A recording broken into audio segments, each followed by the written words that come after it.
Compañeras, compañeros, muy buenos días. Muchas gracias por asistir a esta reunión. Hemos convocado a esta reunión extraordinaria porque es preciso marcar algunas directrices urgentes que requerimos extender por toda la República para que no haya confusión de qué hacer y qué no hacer, y también para que enfrentemos adecuadamente la coyuntura. Lo primero es que se tiene que tener claridad de la historia del proceso que llevó a la desaparición forzada de 43 compañeros estudiantes normalistas, al asesinato de otros más, porque la historia ayuda a comprender los fenómenos. Y así como desde el sistema se busca construir historias para adulterar la percepción de los hechos, y se intentó, por ejemplo, después del 68, construir una historia de ficción para ocultar el crimen de Estado que perpetró Díaz Ordaz y Luis Echeverría, y hasta escribieron libros que circularon para culpar a los estudiantes de una conjura internacional antipatriótica. Ahora es muy importante que nos aprendamos la historia, la tengamos clara y que permita un deslinde de responsabilidades. Ahora ya nadie se quiere hacer cargo de lo que pasó, pero es muy importante que nosotros la tengamos clara. ¿Qué pasó? ¿Quiénes son los responsables? ¿Y qué tenemos que hacer? Difundir esta verdad. Cuando se decidieron las candidaturas en Guerrero en el 2012, fueron los líderes de Nueva Izquierda, en ese entonces quien pertenecía a esa corriente, Lázaro Mazón, Jesús Zambrano y otros, quienes impulsaron la candidatura de José Luis Abarca y la impusieron. Desoyeron los señalamientos que Óscar Díaz Bello y Justino Carvajal Salgado, entre otros, hicieron, señalándolo como presunto cómplice de diversos hechos delictivos y de vínculos familiares con grupos delincuenciales. Y no hicieron caso y lo impusieron.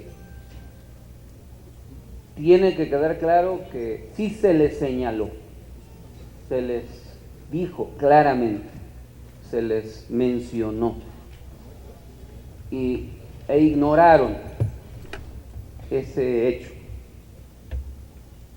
Una vez hecha la elección y tomado posesión del cargo, en Iguala inició un proceso de degradación social, crecimiento de la delincuencia, las extorsiones, los secuestros, las desapariciones forzadas y otros muchos acontecimientos.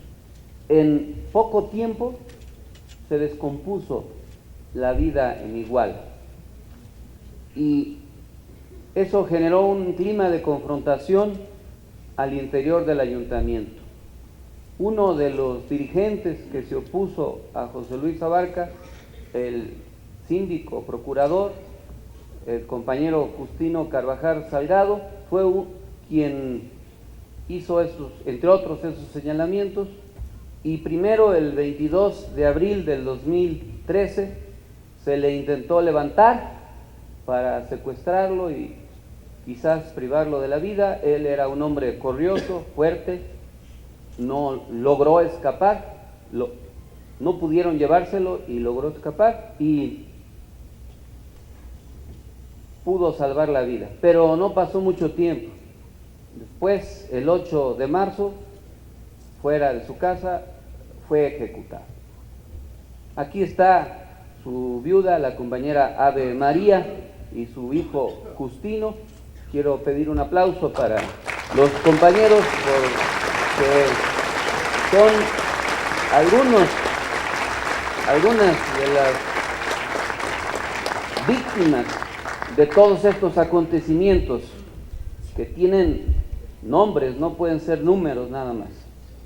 Otro grupo de dirigentes que dirigían la Unión Popular, la Unidad Popular, entre los que estaba Arturo Hernández Cardona, también se confrontaron con el presidente municipal y su esposa.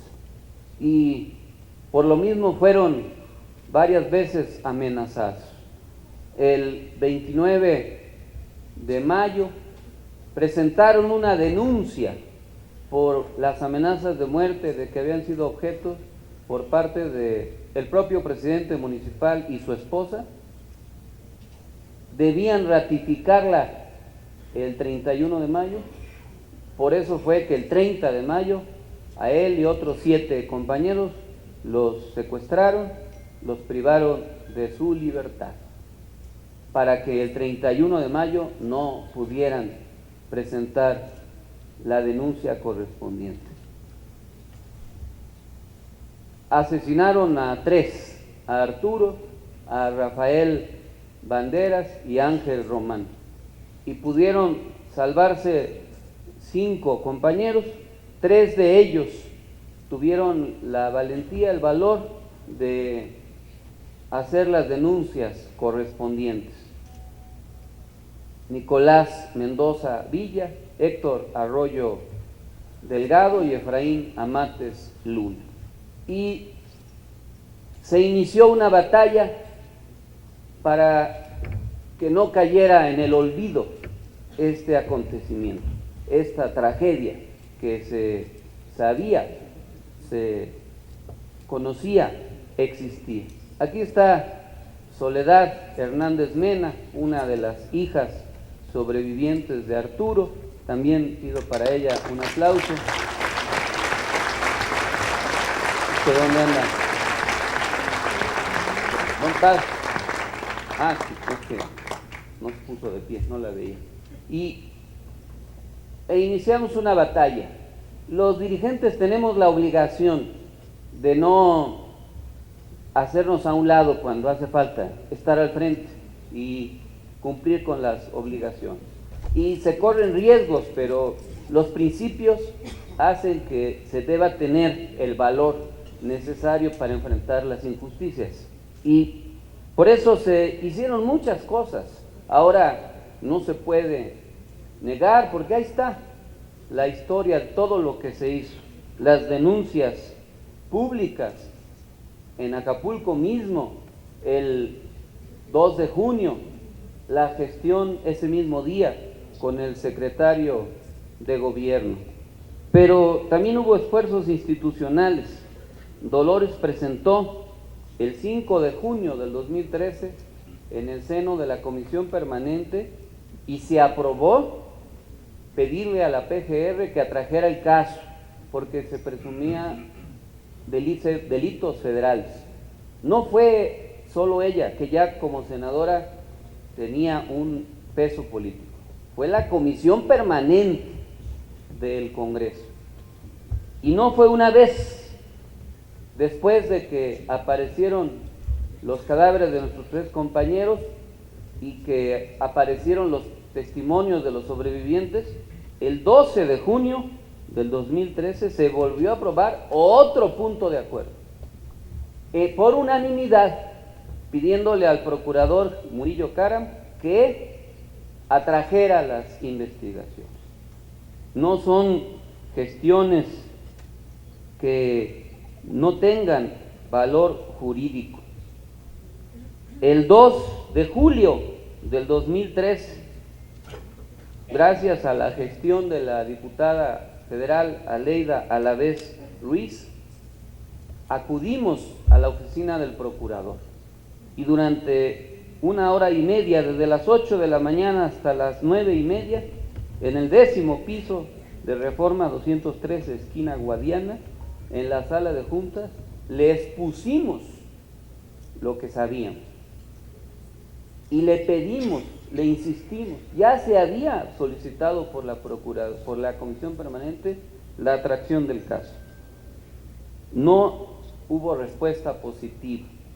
Se explicaba que los testigos no querían declarar en el Ministerio Público del Fuero Común por temor a que se les privara de la vida y que por eso pedían que fuera en la instancia federal. Como no hubo respuesta, se gestionó ante un notario una declaración del que en ese momento tuvo más valor, Nicolás Mendoza Villa, y fue él quien narró ante un notario que otorgó fe pública del asesinato de Arturo a manos del presidente municipal. Esa declaración se hizo el miércoles 24 de julio y después, el 7 de agosto, se confirmó el acta notarial. El 15 de agosto, sin embargo, en Acapulco, Murillo Karam declaró en la firma de un convenio en la Universidad de Guerrero que el asunto no era del fuero federal, que era del fuero común y que no lo iba a traer. Ahí están los hechos. Sin embargo, se continuó la batalla. Se hizo la denuncia por parte del obispo Raúl Vera, gracias a la Red Solidaria Década y a la viuda del compañero Arturo, una de las viudas, a la compañera Sofía. Se hizo la denuncia en Iguala el 20 de agosto del 2003, en el centro de Iguala, en la plaza, y se señaló lo que había sucedido. Y nosotros no nos dimos por vencidos. El viernes 13 de septiembre le solicité cita al secretario de Gobernación, misma que se celebró el 14 de noviembre, y a él también le narramos los acontecimientos. El 26 de noviembre, la Comisión Interamericana de los Derechos Humanos admitió una denuncia y una queja, y emitió diversas recomendaciones y solicitudes de medidas cautelares. El sábado 7 de diciembre del 2013, Raúl Vera, el obispo, dio conferencia de prensa en Iguala y mostró el acta notarial. Y el 12 de marzo del 2014 declaró ya en el Ministerio Público del Fuero Común Nicolás, ya como denuncia de él. Hay que decir que no conocíamos que desde junio del 2013 la Procuraduría de Guerrero hizo un desglose y envió a la PGR, a la CEIDO, 4 tomos iniciales de la averiguación. Así es que no se puede decir que la CEIDO no conocía de los hechos, porque desde junio del 13 recibió 4 tomos, y luego que Nicolás declaró, días después, envió otros 3. Quienes conocemos de estos trámites, yo que tomé un diplomado ahí en la Universidad del Crimen, Campus Sur, sabemos que esos tomos son de 1000 fojas, o sea, había 7000 fojas de declaraciones, de pruebas, peritajes, indicios fundados, y se fue omiso. Así es la historia.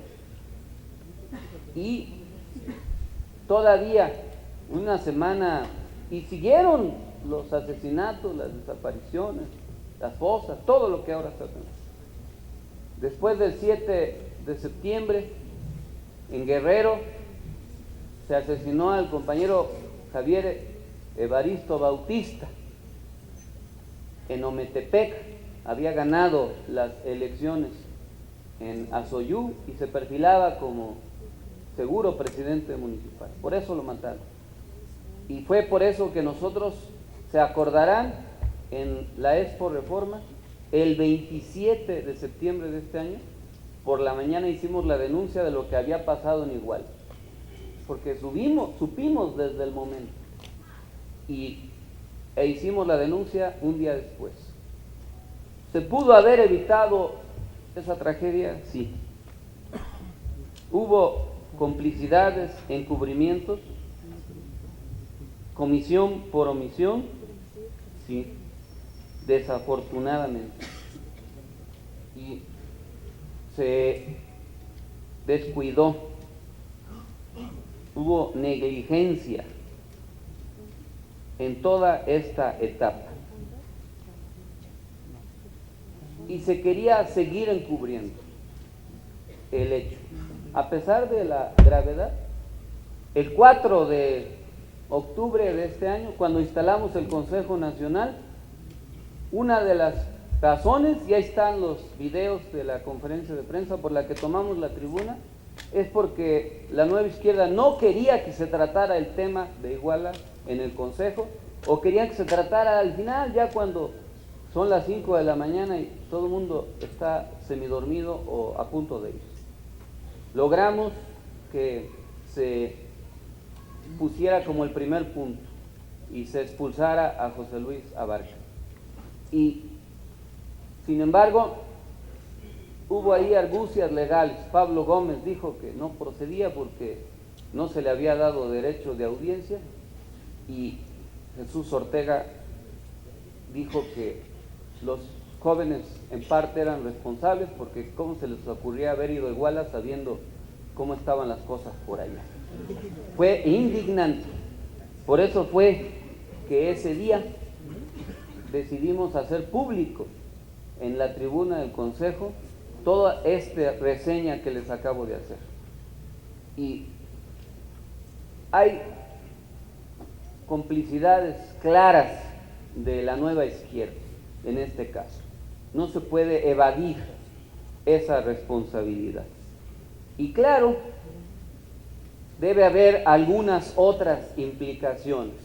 Y por eso es que a lo largo de la crisis que se ha vivido, los líderes de la Nueva Izquierda no han querido tocar ni con el pétalo de una crítica al procurador, al secretario de Gobernación, al propio titular del Ejecutivo. Cuando se anunció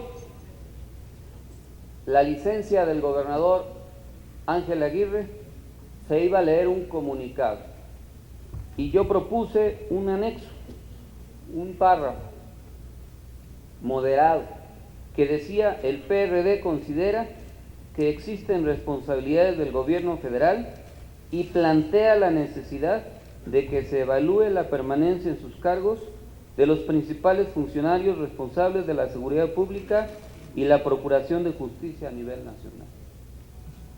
Pues, ¿qué creen? No quisieron que se pusiera el párrafo. A ese nivel están los compromisos.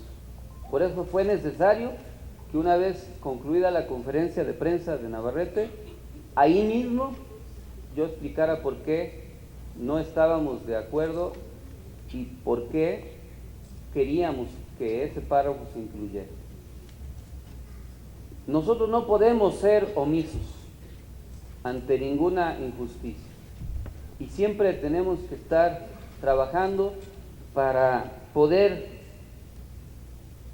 lograr que se resuelvan los problemas que los compañeros nos presentan. Por eso aprovecho la ocasión para pedir que se presente con vida a la compañera Laura Pacheco Arano de Tustepec y su compañero esposo, quienes fueron desaparecidos recientemente y no han habido avances en las investigaciones. Aquí están los compañeros de Oaxaca el profesor Bernal, y les queremos decir que no vamos a descansar en este como en otros casos hasta lograr que aparezcan con vida los compañeros. Nosotros no nos podemos resignar a acostumbrar a que sea rutina, que desaparezcan a la gente, que los asesinen, los masacren, los secuestren, y como si nada pasara, como si no fuera una persona. Los que amamos la naturaleza, a las mascotas, a los animales, nos duele que maten a un perro o un animal sufra. No podemos ser insensibles al sufrimiento de las personas, y mucho menos de los compañeros. No nos podemos acostumbrar al terror y convertirnos en indolentes, ni nos debe paralizar el miedo. Tenemos que superar el miedo natural que todos tenemos para trascender y actuar con congruencia y con inteligencia política, y entender a las personas que sufren y lograr que se les haga justicia. Es parte de la mentalidad de la izquierda, y les hemos dicho a los compañeros, a las compañeras que sufren, que también comprendemos su situación, que entendemos, y que la manera de entenderlos es tratar de colocarse en su situación y no perder la sensibilidad. Eso es muy importante, que nosotros lo entendamos. La izquierda no puede ser insensible y romper los vasos comunicantes con los sentimientos de la gente, que son los sentimientos de la nación. Porque si eso se rompe, ya no podemos avanzar.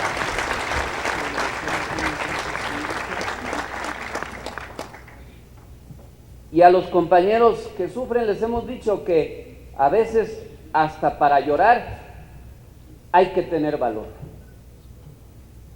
Y tenemos entonces que entender el contexto, y por eso comprender el alcance de lo que ha sucedido, y entonces entrar al análisis político. Todo tiene un límite, y en el país se llegó a un límite, y eso es lo que hay que alcanzar, a comprender, y por eso actuar en consecuencia. No hay exageraciones cuando decimos que los efectos de todo este fenómeno están en el plano internacional, en los organismos económicos, en la ONU, en la Comisión Interamericana de los Derechos Humanos, que han habido menciones de Obama, del Papa, de la prensa extranjera, hoy mismo del presidente José Mojica, por ejemplo.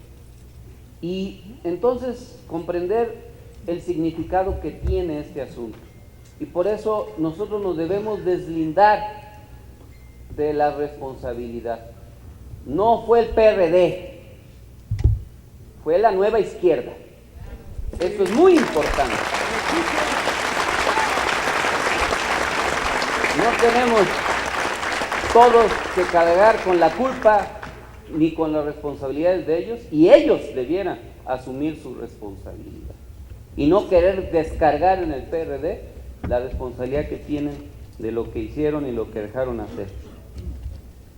Pero este problema ha tenido impactos en las expectativas de la inversión extranjera, en el contexto de las reformas estructurales y particularmente en la reforma energética, porque la imagen ficticia del momento mexicano del Peña Nieto se desplomó y ahora el rumbo de la economía mexicana todavía es más crítico.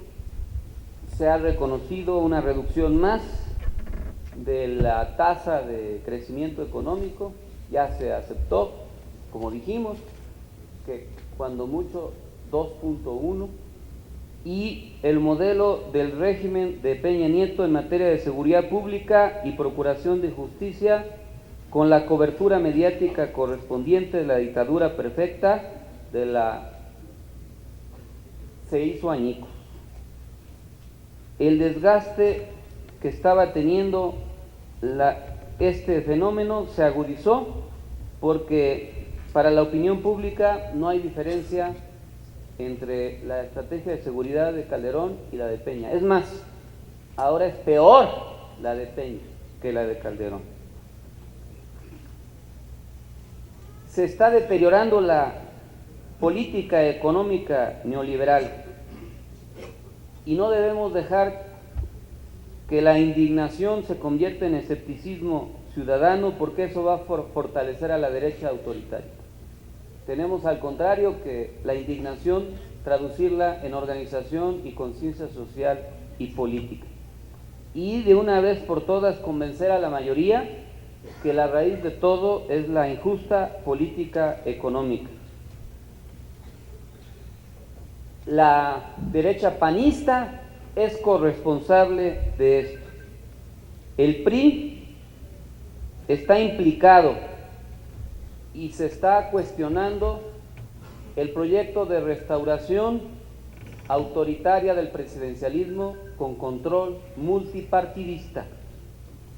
Y nosotros tenemos entonces que tener claro este asunto, que el PRI, Peña Nieto y el gobierno federal van a tratar de mantener su modelo neoliberal y van a tratar de mantener su modelo político de control multipartidista. Y eso supone fortalecer al maderismo entreguista en el PAN y al chuchismo en la izquierda. Y nosotros necesitamos por eso reivindicar nuestra propia concepción de la izquierda. Estamos en el inicio de un proceso electoral intermedio que se va a ver afectado por lo que viene sucediendo en las 300 distritos y en las 17 elecciones locales. Y habrá elección en más de 1,100 municipios y varias gubernaturas estarán en juego. Y hay un círculo en donde la situación es crítica porque justo en donde ahora está la crisis más grave de seguridad es donde va a haber renovación municipal. Estamos hablando de Michoacán, Guerrero, Morelos, Estado de México, Guanajuato y Jalisco. Justo toda esa región tendrá una renovación municipal y es ahí donde habrá también una batalla soterrada por las candidaturas y tendremos que diseñar una estrategia política adecuada. Vivimos una crisis de Estado porque fue el Estado el responsable y es el régimen en el que se sustenta este sistema de partidos políticos en México.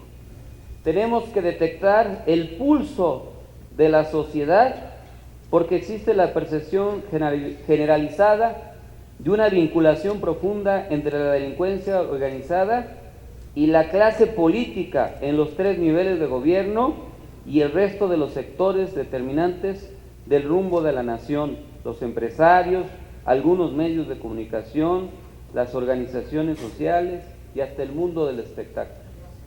Ahí el reto de la izquierda congruente es tener la capacidad de que no nos catalogue por igual la gente, del deslinde, que no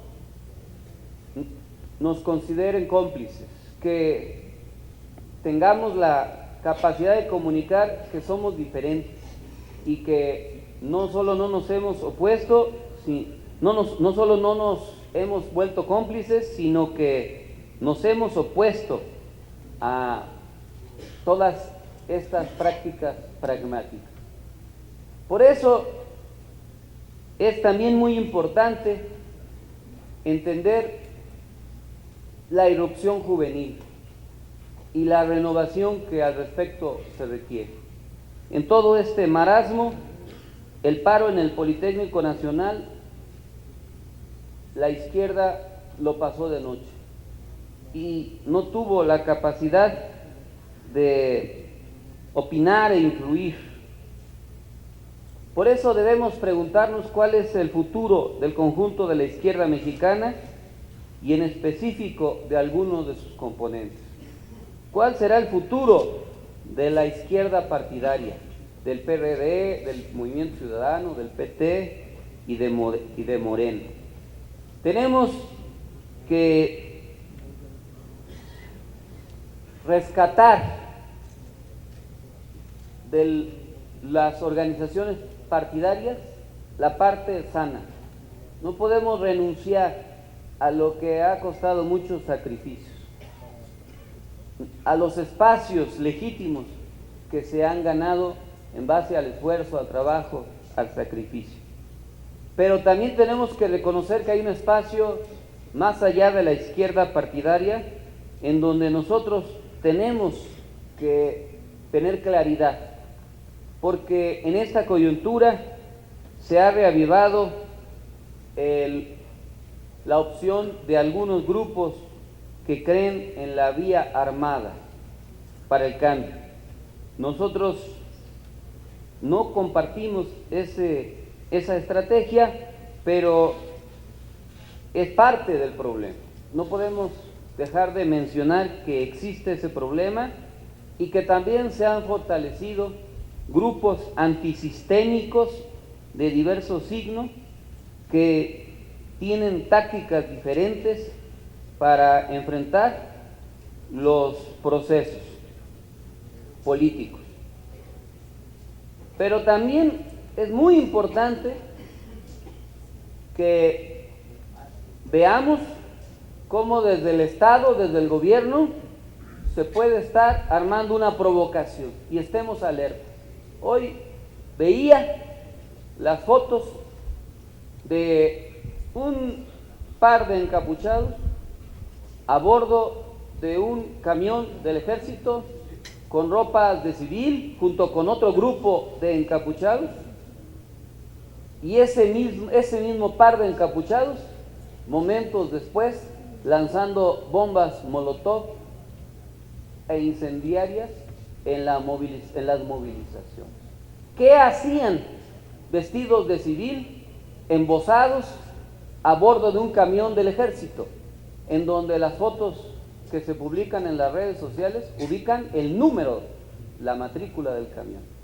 ¿Y por qué esos embosados aparecen momentos después aventando bombas incendiarias? Acuérdense que días antes de la masacre del 68, en uno de los edificios se acuartelaron los famosos halcones. Puede haber la tentación desde el gobierno de armar una provocación para provocar un incidente violento y culpar a la izquierda. Y no extrañaría que algunos de los detenidos sobre los cuales ahora se han hecho un conjunto de acusaciones y se les ha mandado a penales de máxima seguridad pudieran ser inocentes. Vamos a tener que valorar que en esta coyuntura la movilización ciudadana y de la opinión pública ha sido impresionante. Artistas, intelectuales, deportistas, organizaciones no gubernamentales, en las redes sociales, defensores de derechos humanos, organizaciones sociales diversas, dirigentes de la izquierda latinoamericana.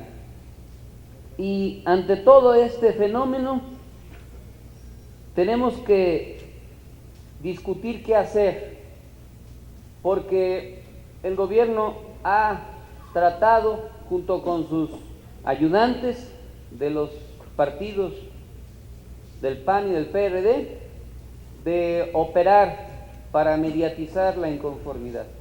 Una de esas operaciones fue el acuerdo, el Pacto 2 que se quiso hacer, el acuerdo de los pactotraficantes, les digo yo, que querían salir con su batea de babas un domingo, casualmente salen declarando Anaya del PAN, Camacho del PRI y Navarrete del PRD, lo mismo, como si les hubieran escrito el mismo boletín. Y qué casualidad que al día siguiente Peña Nieto los invita a firmar el Pacto 2. Eso no cuajó porque la realidad rebasó sus expectativas.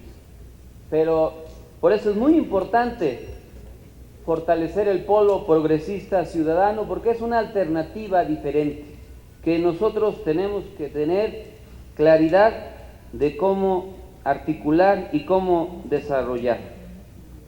Y también desgranar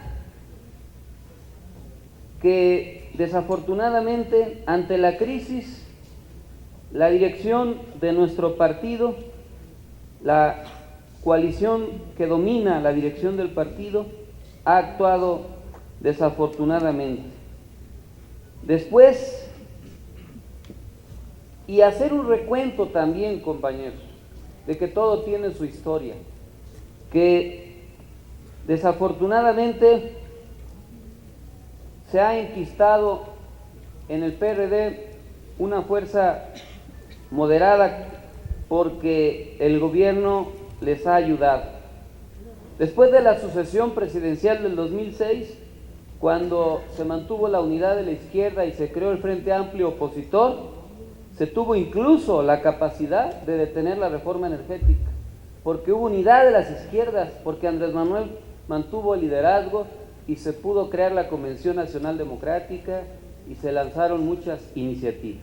Pero acuérdense del cambio de la dirección del 2008, la imposición de Nueva Izquierda, primero a través de Graco, después de Guadalupe Acosta y después de Jesús Ortega, mediante la resolución del Tribunal Electoral y con el fraude correspondiente. Acuérdense que fue el tribunal el que resolvió que Ortega debiera ser el presidente, según ellos, por 14,000 votos de diferencia, y ahora todos sabemos cómo se inflaron las votaciones en Chiapas, en Oaxaca, en Veracruz, en el Estado de México. La imposición de Nueva Izquierda cambió la línea política del partido y propició las alianzas con el PAN. Y el balance de esas alianzas ha sido desfavorable. Ahí tenemos al gobernador de Puebla, producto de esas alianzas, un represor, un autoritario, que tiene manchadas las manos de sangre y que acaba de ordenar recientemente la detención del presidente municipal de ¿cómo dices? Chichihuapan. Bueno, yo no hablo inglés, por eso no sé decir bien. ¿Cómo se dice? Chalchihuapan, donde mataron al niño por la ley Bala. Y eso es producto de esas alianzas. Así fue como después se pudo reelegir la Nueva Izquierda con Zambrano. Y hemos estado dando la batalla todos esos momentos. Nos ha faltado unidad en la izquierda congruente para enfrentar esos fenómenos. Pero cuando hemos logrado la unidad, hemos avanzado. La gestión de Zambrano tuvo dos momentos. Cuando logramos la unidad de la izquierda y logramos la unidad de Marcelo con Andrés Manuel y volvimos a constituir la coalición Movimiento Progresista, que nos permitió ganar otra vez la Ciudad de México y diversos gobiernos estatales y muchos municipios, y lograr ser la segunda fuerza en el Parlamento. Esa es la línea correcta. Y el movimiento progresista cuajó sin alianzas con el PAN. Y ganamos en muchos lados. Esta idea de que no se puede ganar sin el PAN es mentira. Aquí en el DF nunca hemos hecho ni una alianza con el PAN y llevamos muchos años ganando. Pero después de la elección del 2012 vino la firma del pacto traidor contra México y la imposición de las reformas estructurales, incluida la energética. Y con ello, después de eso, la elección del 7 de septiembre. Esa elección del 7 de septiembre estuvo adulterada. A los votos legítimos del PRD, de la militancia, se le sumaron los del PRD rojo, los del PRD verde y los del PRD azul. Es decir, la injerencia indebida de los gobernadores priistas, panistas y del verde en la vida interna del partido. Todos lo sabemos. Cuando Navarrete habla de sus 2 millones de votos, sabe que ahí están los votos legítimos, entre los que están los casi 400,000 votos de nosotros. Pero ahí están también los votos que metió Duarte en Veracruz, Moreno Valle en Puebla y el Partido Verde en Chiapas, entre otros muchos lugares. ¿O no es cierto? Todos lo sabemos. Y no se puede ocultar eso. Ya habían logrado su modelo, ya habían sacado sus reformas, la reforma energética con su simulación, y estaban como en éxtasis orgiástico, casi los ojos puestos en blanco, con lo que los médicos llaman miosis, es decir, la pupila dilatada y temblorosos en un largo estertor. Los del gobierno federal, el PAN y el PRI y sus núcleos dominantes. Ya, la hicimos, ya, lo logramos, pero se les apareció el cisne negro, como dice un libro que me regaló Marcelo y que leí, el efecto de lo impredecible. Y aparece lo que estaba oculto, subterráneo, lo que subyace en la sociedad y que es muy grave, porque es la descomposición del tejido social, la venta de estupefacientes en una estructura de complicidades que incluye al poder político, los vaos de la descomposición del tejido social que se filtran desde una fisura desde la cual un aire caliente proveniente del inframundo desplaza al aire oxigenado. Se percibe el mal en diversos sitios y la imagen retorcida de la sociedad, el asesinato se vuelve cotidiano. Vivimos en un sistema perverso donde el poder fáctico del Estado criminal se decretó como un imperio de la injusticia, de lo inequitativo, que resquebraja las normas, los acuerdos, las leyes, los principios. Ya no pueden ocultar lo que no se veía, mucho menos la mugre de la complicidad. Por más blanca que sea su casa, está llena de mugre.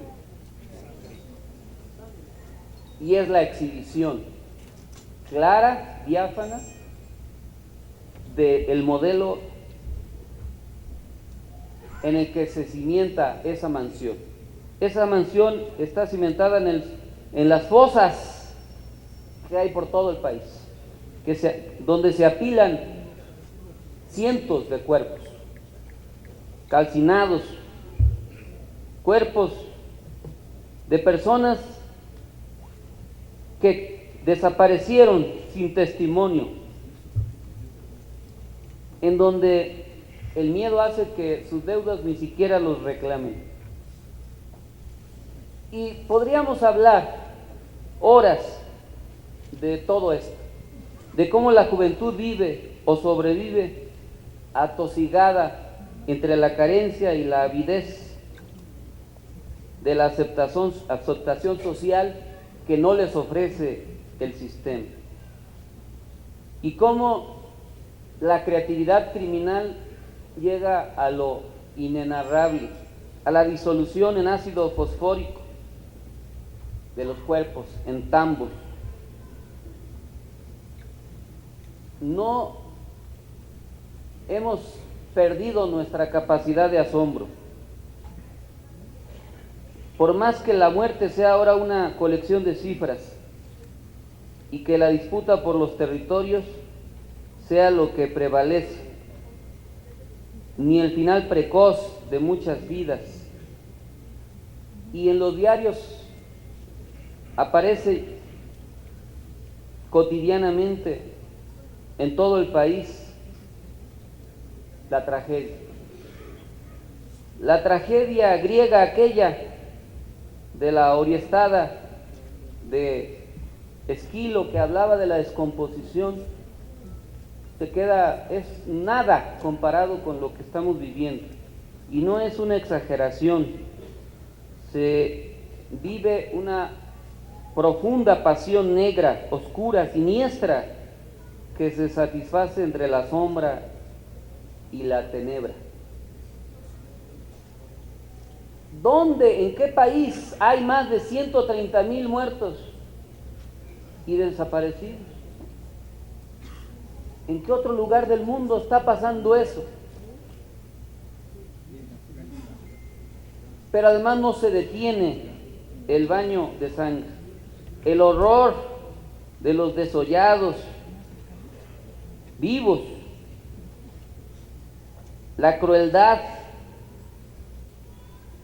el ambiente de naufragio que se vive en muchas regiones, y en contraste la red de caudales súbitos de ricos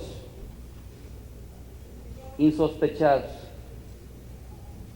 Vivimos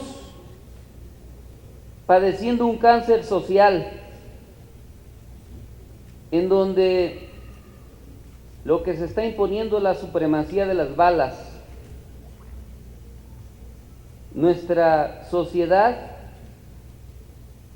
pareciera estar recitando el poema de Gorostiza de la muerte sin fin, y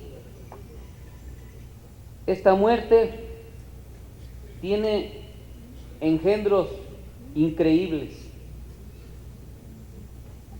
y ante ello, desde los dictados de los jeques mediáticos, se nos presenta la realidad como si se tratara de un reality show. Se nos hacen montajes. ¿Cómo es posible que el padre Solalinde haya dicho 15 días después, antes, lo que el procurador dijo 15 días después? ¿O quién va a creer que la detención de Abarca en Iztapalapa no fue un montaje con fines de deterioro político hacia el PRD? Porque ¿qué persona, cuando la detienen, tiene capacidad de ponerse 3 atuendos diferentes durante 3 minutos? ¿O quién de ustedes duerme de traje y con corbata? Ni que fuera vampiro. Nosotros tenemos que entender la parte relevante de la sociedad que se opone a los crematorios y a esa legión de jóvenes que matan por costumbre y que no les importa morir por ello. Nosotros no queremos que la tristeza se apoltrone en la sociedad mexicana, ni queremos que nuestros hijos, nuestras hijas, algún día sean tocados por la violencia criminal que se sigue expandiendo. Vamos, por eso, a detener ese vendaval maligno. Vamos a trabajar para no deificar a la muerte, para no volvernos seguidores del imperio del mal. Requerimos que haya justicia, y para eso es muy importante trazar nuestras tareas de la coyuntura, pero con una línea política adecuada. Este México lindo y herido tiene solución, y su solución está a la izquierda, y la izquierda democrática nacional tiene que hacer su aporte, pero nos tenemos que mover con inteligencia, con claridad política de lo que está pasando. Coincidimos con el ingeniero Cárdenas en su llamado que hizo ayer.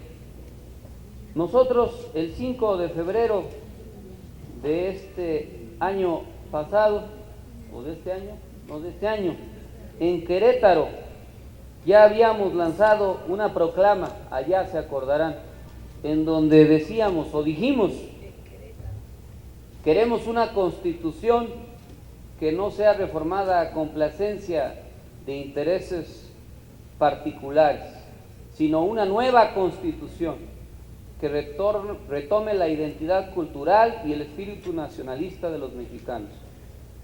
Una constitución para el México del siglo XXI.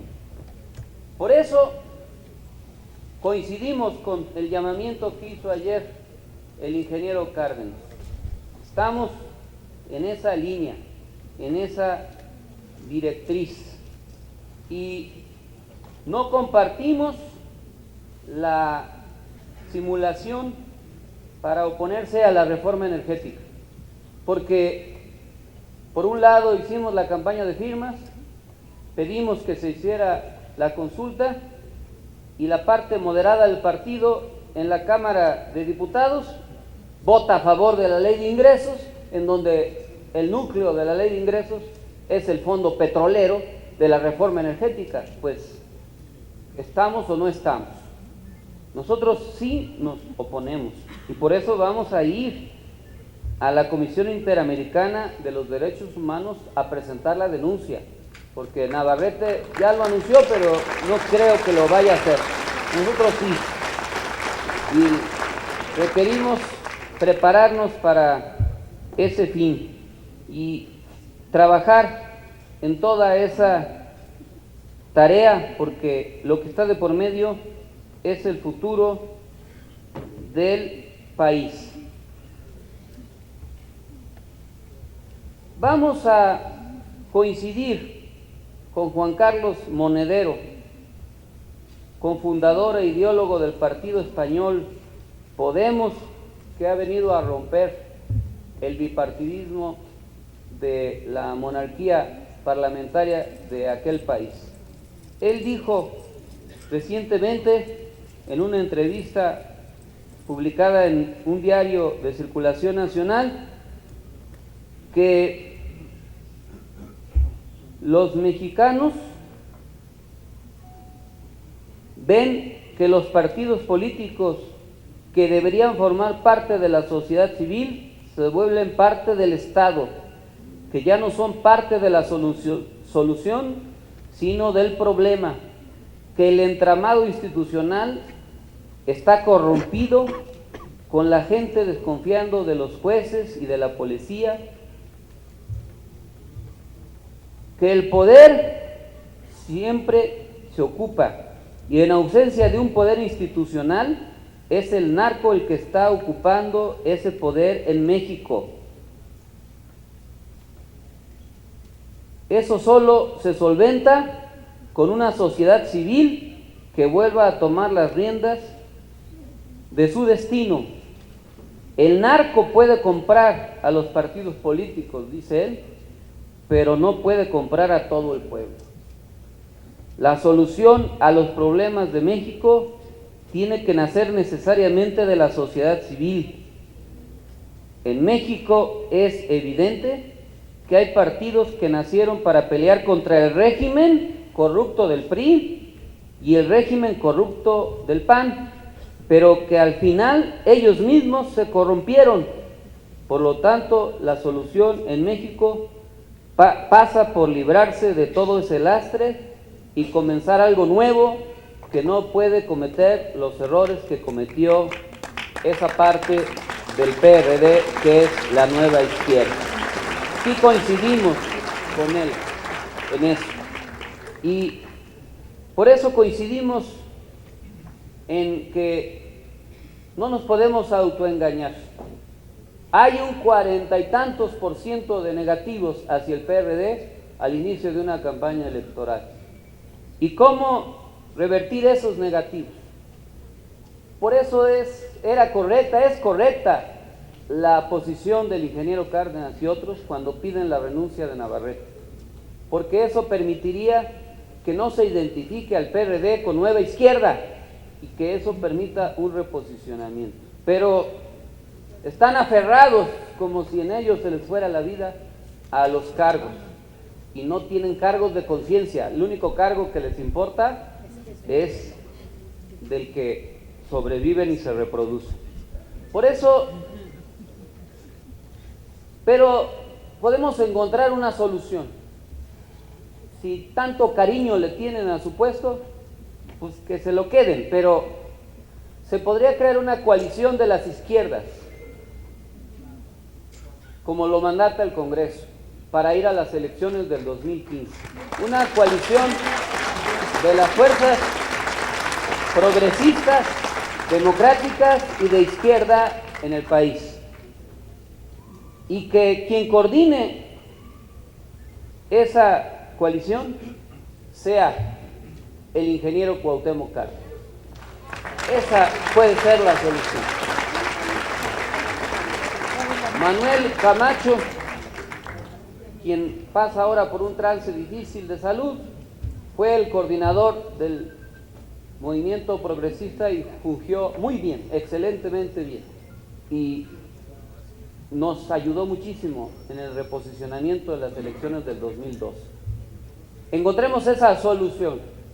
Yo invito a los líderes de la nueva izquierda y del bloque moderado en el partido a que actúen con responsabilidad y que pongan por delante el interés de un proyecto político más allá de sus intereses particulares. Armemos esa coalición y pongamos enfrente un liderazgo con autoridad y con capacidad política.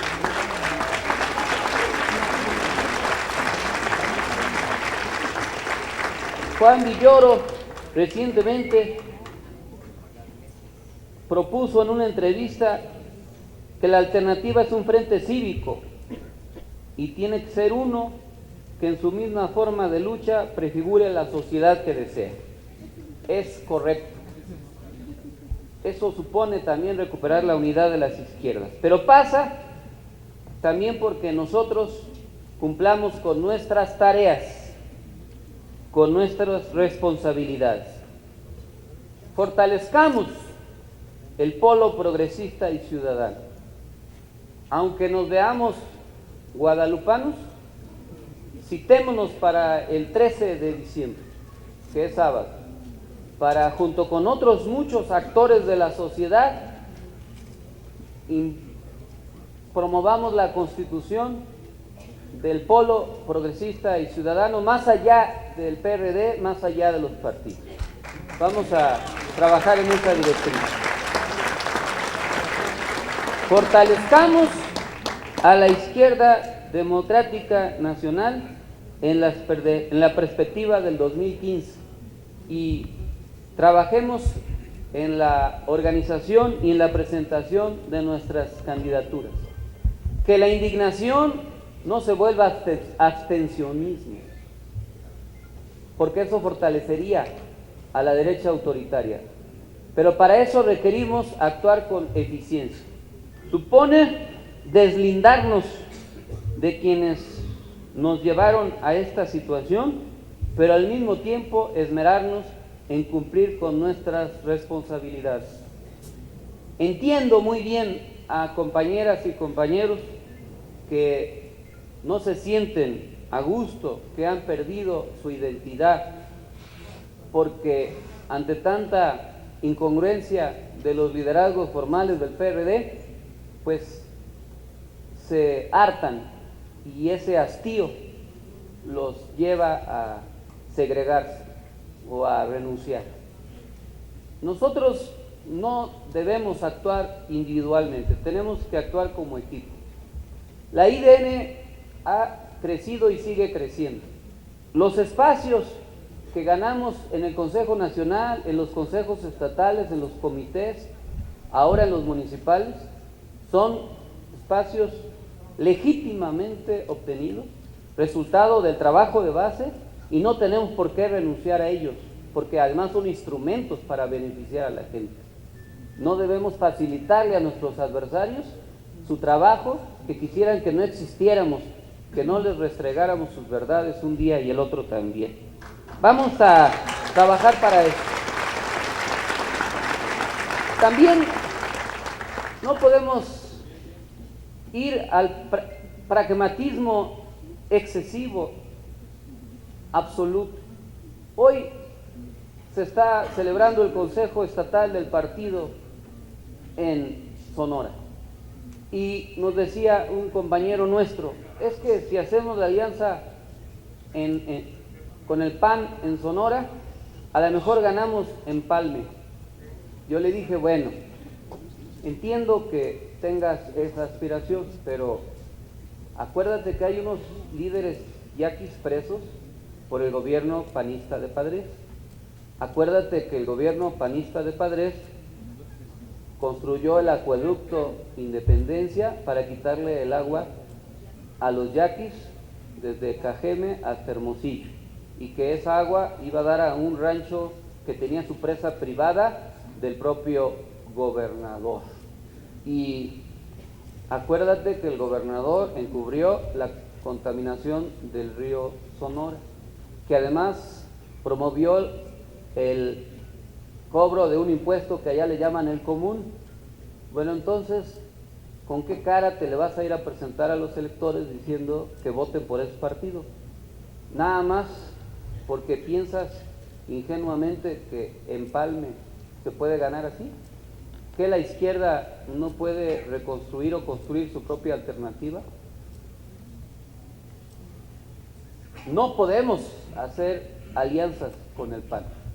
Tenemos que marcar nuestra diferencia, y mucho menos con el PRI,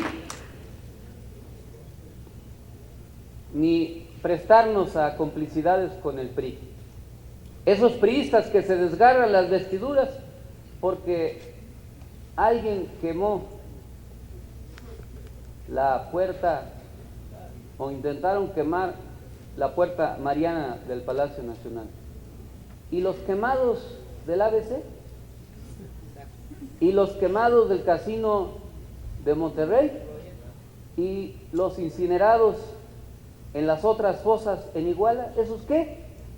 ¿Les duelen más la puerta quemada del Palacio que los otros, las otras cenizas? Nosotros no vamos a ser cómplices de quienes están en la decadencia. Vamos por eso a buscar buenas candidaturas, a trabajar en eso y a construir nuestros vasos comunicantes con la sociedad. La gente nos identifica como parte del PRD y por eso hay un rechazo. Sí lo percibimos, no debemos negarlo, porque algunos de nosotros además hemos cometido errores, pero siempre hemos dado la cara, hemos enfrentado las consecuencias. Pero ahora hay que ir a reconstruir nuestra relación con la sociedad. Por eso vamos a articular un programa de promotores del Movimiento Nacional por la Esperanza. Les pedimos que nos reunamos el sábado 6 de diciembre. Y les queremos pedir que convoquen a todos los líderes que más podamos de todo el país. Desde los dirigentes nacionales, del Comité Nacional, Consejo Nacional, los dirigentes de los consejos estatales y comités estatales, los integrantes de los consejos y comités municipales, los presidentes municipales, los síndicos, regidores que tengamos en todo el país y los líderes sociales. Ya con esos somos bastantes, pero como además vamos a citar a los precandidatos, a ver si encontramos un lugar donde quepamos, porque ya citando a los precandidatos pues ya se atiborra el escenario. Pero vamos a reunirnos para organizarnos y territorializar nuestra fuerza. La energía del cambio nos debe mover y es por amor. Vamos a consolidar al Movimiento Nacional por la Esperanza. Y les pido que preparemos ese día, el 6, una convención municipalista. Vamos a recuperar a la Asociación de Autoridades Locales Municipales, a la ALMAC. La ALMAC fue producto de un trabajo de la izquierda de mucho tiempo y desafortunadamente en la historia de la izquierda y de la vida siempre hay quien sucumbe y se deja seducir por otros en el poder y nos traiciona. La ALMAC no nació para andar de comparsa de Osorio Chong, ni de Peña Nieto.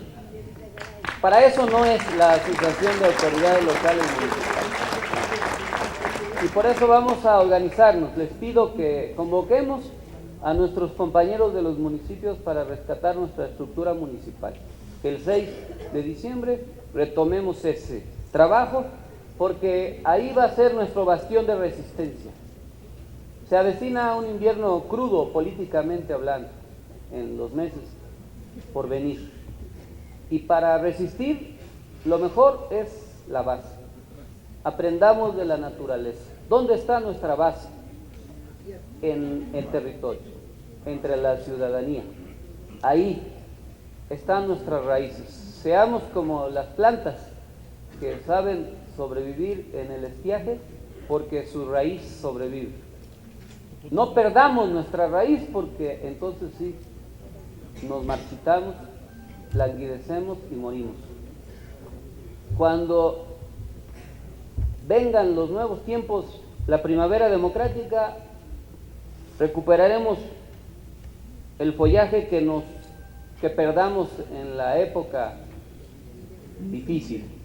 Pero mientras tanto hay que organizarnos lo mejor posible, estructurarnos en todo el territorio. Y vamos a identificarnos con el pulso de la gente. Les pido que el 1 de diciembre, a través del Movimiento Nacional por la Esperanza, participemos en el paro nacional que está reclamando que se vaya Peña Nieto. Vamos a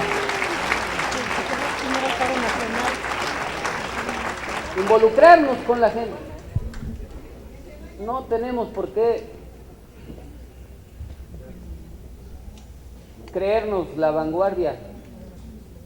Releamos a Revueltas, ahora que está de moda José Revueltas, de aquel ensayo del proletariado sin cabeza que algunos leímos en nuestra temprana juventud, ya muy temprana, ya muy lejana, y que ahora recordamos.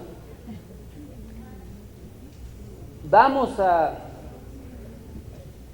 al encuentro de la gente. Ahí está la respuesta a nuestra necesidad.